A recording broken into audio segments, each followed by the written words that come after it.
sisi tunaenda uwanjani. Hapa wewe unapokueleza mimi najiandaa naenda uwanjani.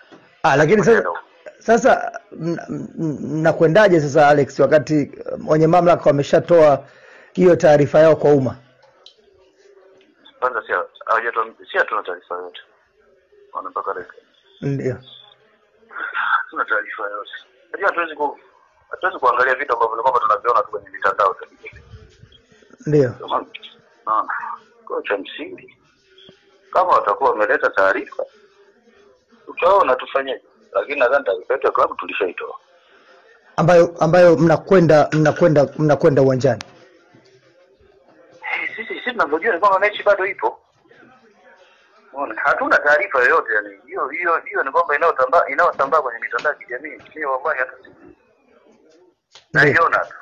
Kwa hiyo kwa sababu taratibu jinsi zilivyo kuna taratibu zake bwana za kuwasiliana na vilabu. Ndio. Hatuna taarifa yoyote. Unaona, ndio kilichopo. Mimi nadhani sisi tunaendelea na maandalizi ya mechi.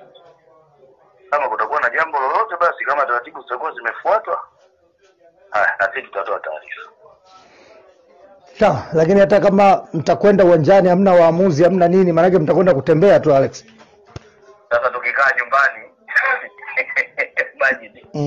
Tukikaa nyumbani alafu tumelala huko hapo tunaambiwa tayari watu wako uwanjani wameshajipanga kwenye mstari kwa ajili ya ukaguzi. Tutaonekana sisi ndio ndazi. Lakini sasa wenye mamlaka sasa wameshatoa taarifa kwa umma na watu wameiona, maana yake hamna kitu cha namna hiyo. Hiyo taarifa mimi sijaiona. Ndani nimeiona tu kama kawaida tu kama taarifa nyingine zinazotembea kwenye mitandao. Kuna taratibu za kuwasiliana. Umeona? Kwa hiyo taratibu sisi bado hatujazipata taarifa. Unaweza ukasema kwamba sisi sawa, hii tunaiona kwenye mitandao ya kijamii ndio taarifa yao. Kweli.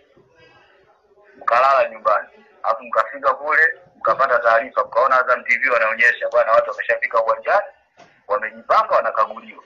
Mtasemaje, mtawaambia nini wananchi? Kama taarifa imeshafika kwenye ofisi ya CEO kwetu, nadhani na yeye ana jukumu la kutuletea. Akituletea tutajua tufanyaje. Na sisi tutatoka na taarifa yetu.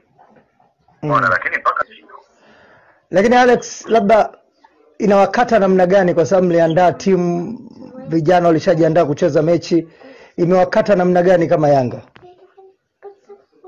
Siwezi kuiweka kwamba labda tumenyongonyea, unaona, au labda tumejisikiaje, kwa sababu narudia pale kwamba sisi taarifa za kwamba mechi imeahirishwa hatuna. Unaona, hatujazipata. Kwa hiyo kama tungelikuwa tumezipata ndio tungejua tufanye. Lakini ila ninachokiona ni kuna uhuni, unaona, ambao unafanyika. Mechi ya raundi ya kwanza ilipangwa na sisi tulifuata taratibu zote kwa ajili ya mechi, na mechi tulicheza vizuri, tukapata pointi 3 na watu walivuna mamilioni ya hela kwenye gate collection. Nadhani uliona mashabiki walikuwa wengi sana uwanjani. Umeona? Mechi ya raundi ya pili taratibu zote zimefuatwa. Maji leo mwenyewe inakuingia akilini kwamba kwa sababu mtu hajafanya mazoezi kwenye uwanja unaotarajiwa kuchezwa mechi siku moja kabla ya mechi, alafu eti agome mechi. Wewe inakuingia akilini kwa kanuni ipi ambayo kwamba inamfanya asicheze mechi? Mimi ndo naona maajabu ya mwaka kwenye ligi yetu. Huu mpira tuujengi kwa staili. Inasemekana kwamba haya tunayoyaona ni mambo ya ovyo tu.